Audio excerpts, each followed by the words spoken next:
বিশ্বাস একজন মানুষের জীবনের সবচেয়ে বড় সম্পদ।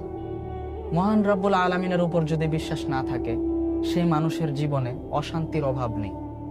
আর মানুষের প্রতি যদি বিশ্বাস না থাকে, অর্থাৎ একজন মানুষ আরেকজন মানুষের প্রতি যদি বিশ্বাস হারিয়ে ফেলে, তখন সেই সম্পর্ক ভেঙে চূর্ণ বিচূর্ণ হয়ে যায়।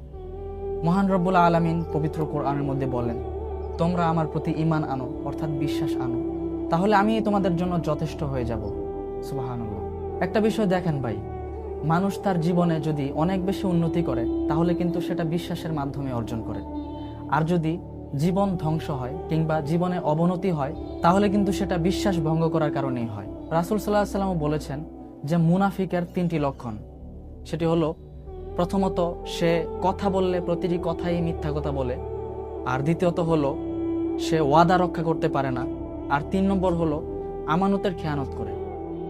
অর্থাৎ এই 3টি লক্ষণই হচ্ছে সে যে একজন মুনাফিক, এই মুনাফিকের লক্ষণ। এজন্য প্রিয় ভাই, বিশ্বাস মানুষের জীবনে অনেক বড় একটি সম্পদ।